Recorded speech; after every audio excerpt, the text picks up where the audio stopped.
Hello students, इस lecture में बात करेंगे क्लास 10 की एक्सरसाइज 4.2 की। 4.2 स्टार्ट करेंगे 10th क्लास की जो है।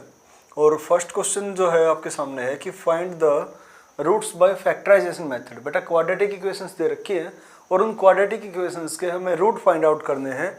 अब आपने सेकंड चैप्टर में सीखा था find the zeros of the polynomials. Polynomials की क्या निकालना सीखा था बेटा आपने? अपने जीरोज, क्वाड्रेटिक पॉलिनोमियल्स दे रखे थे, वहां पर जीरोज निकालना सीखा था। पॉलिनोमियल्स के अंदर जीरोज क्या होती थी? अगर आपको मैं थोड़ा सा याद दिलाऊं तो जीरोज क्या होती है बेटा? वो नंबर्स होते हैं जिन्हें पॉलिनोमियल में वेरिएबल के प्लेस पर रखने पर, अब जैसे मान लीजिए यहां तक होता तो ये पॉलिनोमियल हो जाता। पॉलिनोमियल में और इक्वेशन में क्या फर्क होता है? पॉलिनोमियल कुछ टर्म्स का कलेक्शन होता है और इक्वेशन क्या हो जाती है? किसी न किसी के इक्वल हो जाती है। ये फर्क होता है पॉलिनोमियल और इक्वेशंस में। पॉलिनोमियल खाली कुछ टर्म्स का कलेक्शन, और वो जो कलेक्शन है वो किसी के इक्वल रख दिया, इक्वेट कर दिया किसी के साथ, तो फिर वो बन जाती है इक्वेशन। तो मैं बात कर रहा था कि क्वाड्रेटिक पॉलिनोमियल्स का जब आप जीरोज निकालते थे तो जीरोज वो नंबर्स आ जाते थे। जैसे हमारे पास एक क्वाड्रेटिक पॉलिनोमियल है हमारे पास, और इसके जो जीरोज आएंगे, यहाँ से जो नंबर्स आएंगे वो नंबर्स क्या होंगे? जिन्हें एक्स के प्लेस पर पुट करने से आंसर क्या आ जाएगा? 0। और वही चीज हमारी रूट्स हो जाती हैं इक्वेशंस के अंदर। उसी चीज को हम क्या बोलते हैं? रूट्स। पॉलिनोमियल्स में वो क्या था? पॉलिनोमियल्स में था वो जीरोज, इक्वेशंस में क्या है? वो रूट्स। तो रूट्स क्या होंगे बेटा? ऐसे नंबर्स होंगे जिनको वेरिएबल के प्लेस पर पुट करने से इक्वेशन जो है वो मेंटेन रहे, जो चीजें इक्वल है वो इक्वल ही रहे। अब मान लो मैंने x की जगह पर अपनी मर्जी से 100 रख दिया, तो बेटा 100 रखने पर, जैसे 100 का स्क्वायर जो है 10,000, और यहाँ पर 100 रखा तो 300 हो गया, माइनस में 10 हो गया, तो 300 माइनस का 10 माइनस का 310। अब 10,000 में से इतना माइनस करेंगे तो 0 तो आएगा नहीं। तो इसका मतलब जो 100 है वो इसका एक रूट नहीं है। अब इसके जो रूट्स हैं वो क्या क्या होंगे और उनका खासियत क्या होगी? बेटा खासियत ये होगी कि जब वो रूट यहाँ पर रखे जाएंगे ना, जो हमारे सोल्व होकर आएंगे, तो उनको पुट करने के बाद दोनों साइड इक्वल होंगी, यानी कि आंसर यहाँ से 0 ही आएगा। अगर x के प्लेस पर उस वैल्यू को हमने रख दिया तो आंसर क्या आ जाएगा? 0। हमें रखकर दिखाने की कोई जरूरत नहीं, लेकिन ये पता होना चाहिए कि जो रूट्स हैं वो होते क्या है। रूट्स क्या होते हैं बेटा? ऐसे नंबर्स जिनको पुट करने पर, जिनको इक्वेशन में पुट करने पर आंसर दोनों साइड से क्या है? इक्वल आए। रूट्स क्या होते हैं? ऐसे नंबर्स जिनको पुट करने पर दोनों साइड से आंसर सेम आ जाए, दोनों साइड इक्वल रहे, इक्वेशन मेंटेन रहे, तो वहां पर उसे बोलेंगे हम रूट्स। अच्छा, अब रूट्स निकालने कैसे हैं? बिल्कुल सेकंड चैप्टर जैसे ही। जिन्होंने सेकंड नहीं कर रखा तो मैं उनका रिवीजन भी करा दूंगा, अभी सारा शुरू से बता दूंगा। और 4.1 के अंदर आपको इक्वेशंस मैंने बनानी सिखाई थी, तो उनको सोल्व कैसे करेंगे वो आप सीख रहे हैं। फिर इसके बाद उनको भी ट्राई करना चाहो तो आपकी मर्जी है, आप ट्राई कर सकते हैं। तो पहले हम क्या करेंगे? इक्वेशंस के रूट फाइंड आउट करना सीखेंगे। तो रूट्स को निकालने के लिए बेटा सबसे पहले तो उसको स्टैंडर्ड फॉर्म में लिखो। स्टैंडर्ड फॉर्म होती है यहाँ पर क्वाड्रेटिक इक्वेशंस की ax² + bx + c = 0। ax² + bx + c = 0, यानी कि सबसे पहले आएगी पावर 2, उसके बाद 1 और उसके बाद कांस्टेंट = 0। तो वो हमें दिख भी रही है यहाँ पर। तो स्टैंडर्ड फॉर्म तो है। अब स्टैंडर्ड फॉर्म के बाद मेथड ये होता है कि ऐसे दो नंबर ढूंढो। ऐसे क्या ढूंढने? आपको दो नंबर्स, ऐसे नंबर ढूंढिए जिनकी मल्टीप्लाई उतनी ही आए जितने की फर्स्ट और लास्ट की है। कोफिशिएंट्स लेके चलना है आपको, खाली कोफिशिएंट यहाँ पे माना जाएगा 1। तो कोफिशिएंट्स 1 और -10, 1 और -10 की मल्टीप्लाई करेंगे तो आ जाएगा बेटा -10। तो जितनी मल्टीप्लाई फर्स्ट और लास्ट की आई है उतनी ही मल्टीप्लाई किसकी आनी चाहिए बेटा? उन नंबर्स की आनी चाहिए जिनको हम ढूंढ रहे हैं। हमें दो नंबर ढूंढने हैं जिनकी मल्टीप्लाई उतनी ही आए जितना की फर्स्ट और लास्ट की है। तो फर्स्ट और लास्ट की मल्टीप्लाई कितने है बेटा? -10। तो दो नंबर की मल्टीप्लाई कितनी चाहिए हमें? -10। केवल ये कंडीशन नहीं है, केवल एक यही कंडीशन नहीं है, इसके अलावा एक कंडीशन और भी होती है। क्या? कि सम या डिफरेंस उतना ही आए जितना कि बीच वाली टर्म है। मिडल टर्म जितनी है ना, उतना ही उनका एडिशन और सब्ट्रैक्शन करने से रिजल्ट आए। यानी कि एडिशन और सब्ट्रैक्शन या तो ऐड करके या फिर सब्ट्रैक्ट करके आंसर आ जाए बेटा मिडल टर्म के इक्वल यानी कि -3। मल्टीप्लाई करें तो आए -10, एडिशन और सब्ट्रैक्शन करें तो आए -3। ऐसे दो नंबर सोचने हैं। थोड़ी देर के लिए आप इन साइंस को नेग्लेक्ट कर दें, इनको भूल जाएं कि ये साइन तो यहाँ पर है ही नहीं। ऐसा मान लें कि मल्टीप्लाई करें तो आए 10 और एड या सब्ट्रैक्ट करें तो आए 3, ऐसा सोचना है। और फिर भी अगर नहीं सोच पाते तो चलो इतना तो पता होगा ना कि मल्टीप्लाई करने से 10 किस किस की मल्टीप्लाई करने से 10 आता है बेटा। ऐसे नंबर कौन कौन से जिनकी मल्टीप्लाई से 10 आ जाए। 1 की किससे मल्टीप्लाई करें ताकि 10 आ जाए, 1 की 10 से मल्टीप्लाई करेंगे तो 10 आ जाएगा। फिर उसके बाद 2 की मल्टीप्लाई किससे करें भाई, 10 आ जाए 5 से। फिर 3 की मल्टीप्लाई किससे करें, आएगा ही नहीं, इंटीजर्स में नहीं आएगा ना, तो 3 से नहीं आएगा, 4 से नहीं आएगा, 5 से। अब रिपीट होना शुरू हो गया ना, अब 2 5 था वो 5 2 हो जाएगा, फिर 10 1 हो जाएगा। तो इसका मतलब और कोई पेयर है नहीं। पॉसिबल पेयर केवल कितने हैं बेटा, 2 हैं, एक तो 1 10, दूसरा है 2 5। तो अब इनमें से हमें वो देखना है जिसका एडिशन या सब्ट्रैक्शन कितना आ जाए, 3 आ जाए। तो इनको ऐड किया तो 11, माइनस किया तो 9, इनकी बात बनी नहीं। तो 2 और 5 को ऐड किया तो 7, लेकिन जैसे ही माइनस करेंगे ना इनको, तो माइनस करने के बाद रिजल्ट कितना आ जाएगा बेटा, 3 आ जाएगा। तो कुल मिलाकर 2 और 5 हमारे जो नंबर्स हैं वो पास हुए। अब इनका देखना है बेटा साइन, कि किसको लेंगे पॉजिटिव, किसको लेंगे नेगेटिव। अगर मैं आपसे कहूं कि माइनस का 10 प्लस का 4, तो आप आंसर देंगे मेरे को माइनस का 6। अगर मैं कहूं माइनस का 10 प्लस का 12, तो आप मेरे को आंसर देंगे बेटा 2। रिजल्ट का साइन वही आ रहा है जो कि बड़े नंबर का था। 12 प्लस का था तो आंसर आया प्लस का, 10 माइनस का था तो रिजल्ट आया हमारा माइनस का। बड़ा नंबर जैसा रिजल्ट वैसा।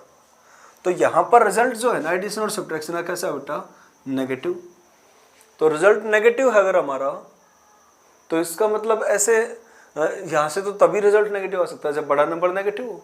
तो बड़ा नंबर कौन सा इन दोनों में से, 2 और 5 में से बड़ा कौन सा है, 5।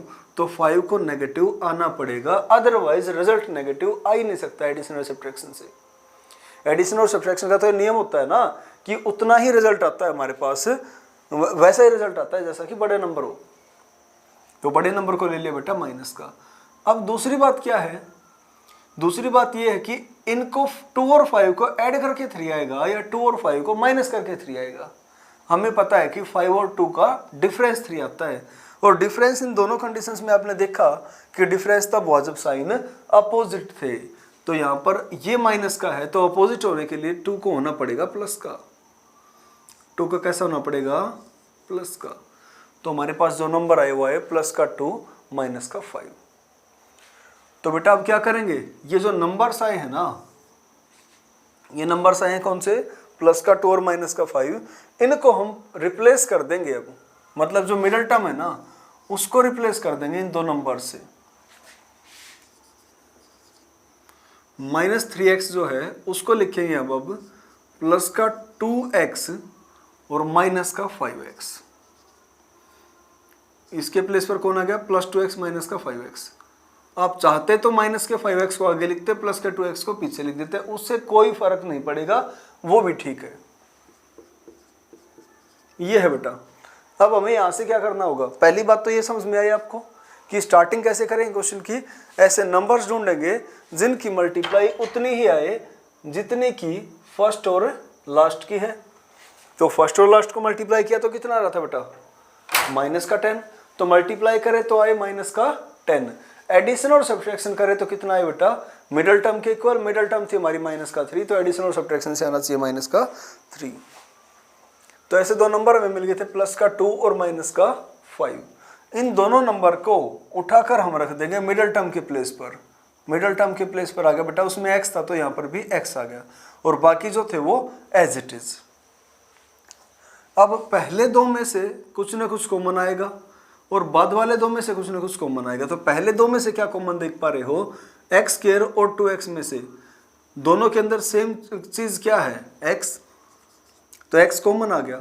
x कॉमन आने के बाद बच गया क्या बेटा, यहां से x स्क्वायर में से x गया तो एक x बच गया भाई। क्योंकि कॉमन लेना मैंने आपको पहले भी सिखाया हो कि कॉमन लेते वक्त क्या करते बेटा, कॉमन लेते वक्त क्या करते हैं, बाहर तो उस नंबर को मल्टीप्लाई में लिख देते हैं जो कॉमन आया, और अंदर उस नंबर से जो कॉमन आया है उससे डिवाइड करके लिखते हैं।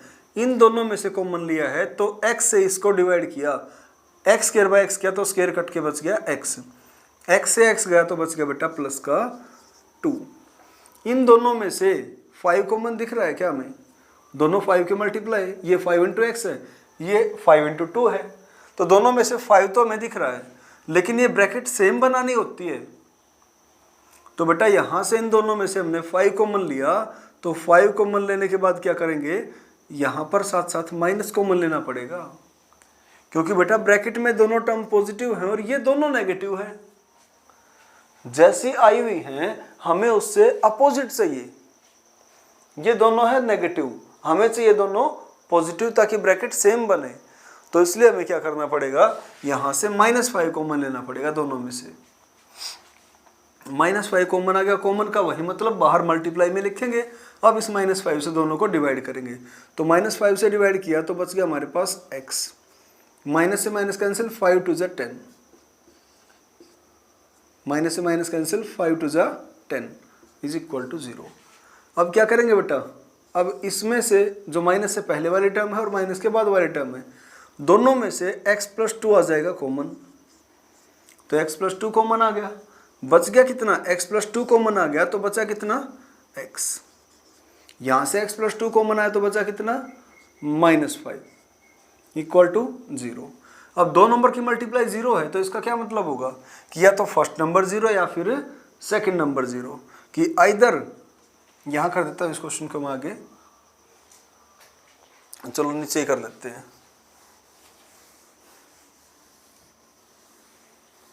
हाँ भाई, दो नंबर की मल्टीप्लाई 0 कब आती है, जब या तो पहला नंबर 0 या फिर दूसरा नंबर 0, यानी कि 0 इंटू एनीथिंग, ये 0 हो गया तो 0 इंटू एनीथिंग 0, या फिर ये कुछ भी हो लेकिन ये 0 हो जाए तो 0 इंटू एनीथिंग 0, और दोनों 0 तब भी आ जाएगा 0 इंटू 0 इज इक्वल टू 0।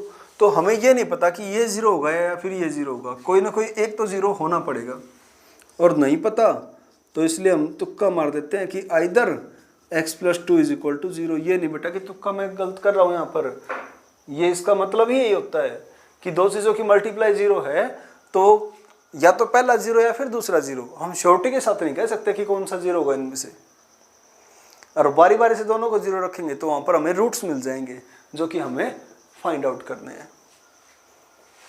तो क्या किया बेटा, फर्स्ट नंबर को 0 रखा, अब और या तो पहला 0 होगा या फिर दूसरा 0 होगा, दूसरा कौन सा था x - 5, तो यहाँ से x की वैल्यू आ गई आपकी -2 और यहाँ से x की वैल्यू आ गई आपका +5, -5 वहाँ जाके +5, +2 वहाँ जाके -2। ये जो आपके आंसर्स यहाँ से रेडी हो जाते हैं, आंसर्स आ जाते हैं यहाँ से। तो इस तरीके से आपको समझ में आ गया होगा शायद। सेकंड चैप्टर में जिन्होंने कर रखा था उनको तो दिक्कत होनी नहीं चाहिए इसमें, मिडल टर्म स्प्लिट जो है वो आपको आता था पहले से, जिनको नहीं आता वो सीखते चले जाएंगे। चलिए एक और पार्ट देखते हैं, जैसे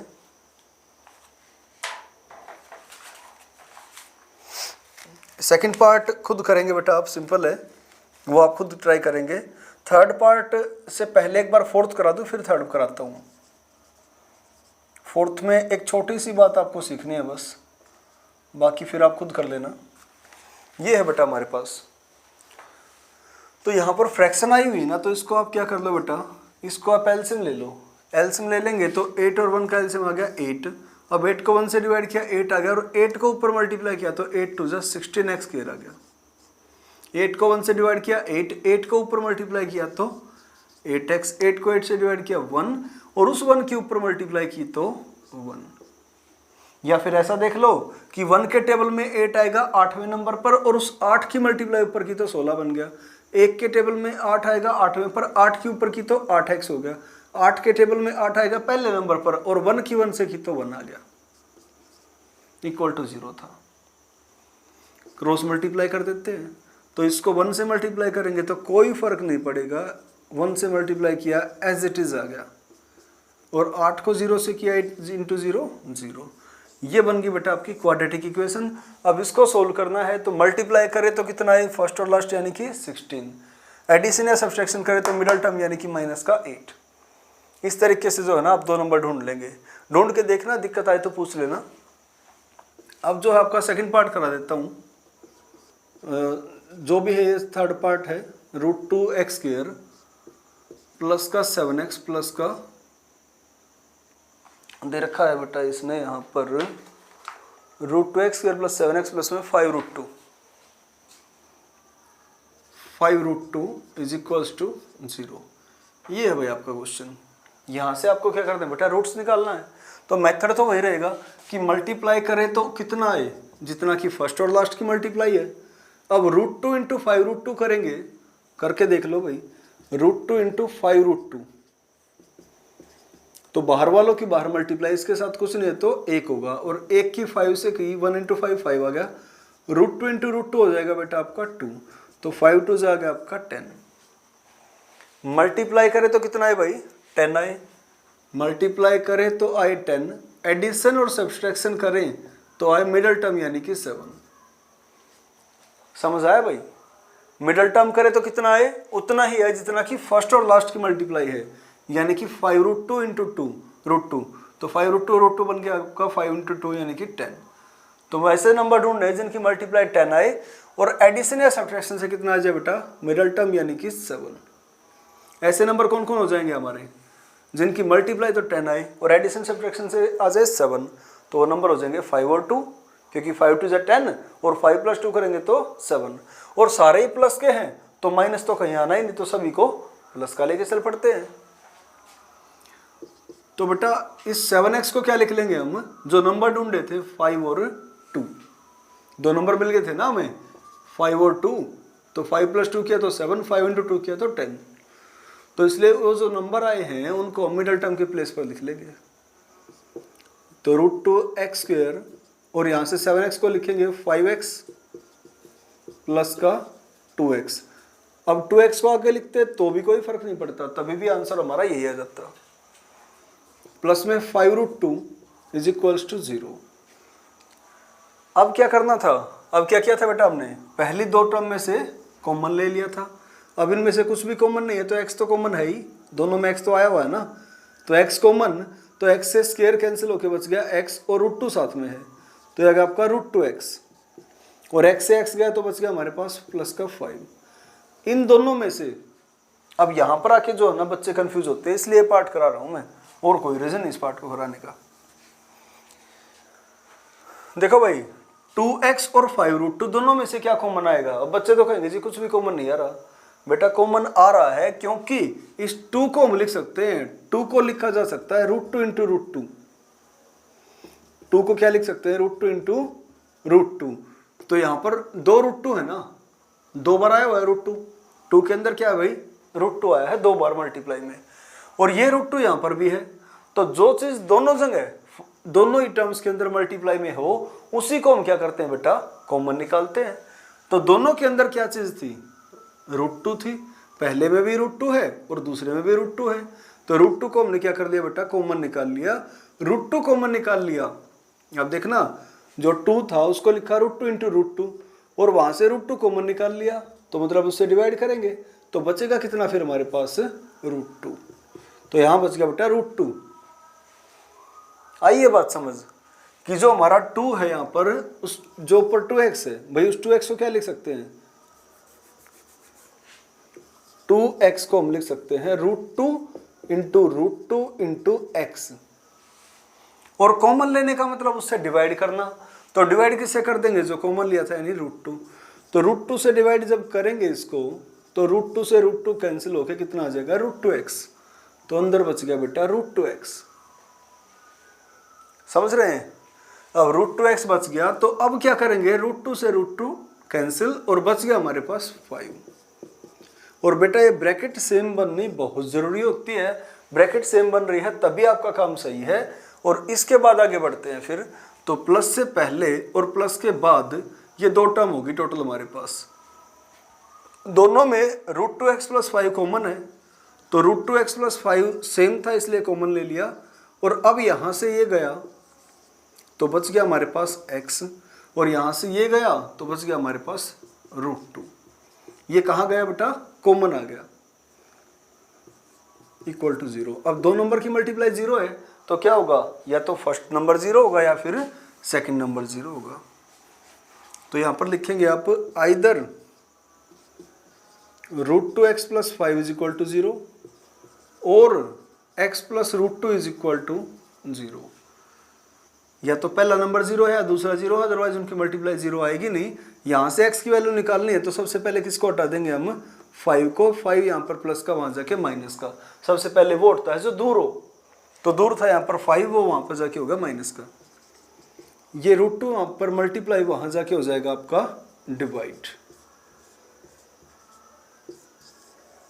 ठीक है भाई। और यहाँ से x की वैल्यू निकाल लेंगे तो x यहाँ पर प्लस का, वहाँ जाके हो गया आपका माइनस का। तो दोनों आपके आंसर्स आ गए, दोनों रूट्स आ गए, यही आपको निकालने थे। और फर्स्ट क्वेश्चन जो है वो आपका कंप्लीट हो जाता है भाई। सेकंड क्वेश्चन क्या है, solve the problems given in example number 1। First example जो दे रखा था ना, उसकी प्रॉब्लम्स को आपको सोल्व करना है। फर्स्ट एग्जांपल देख लेना आप, उसमें जो क्वेश्चन इक्वेशंस बनी हुई है उनको आप सोल्व कर लेंगे। तो वो आप एक बार सोल्व कर देना, यहाँ तक का काम कर लेंगे बेटा।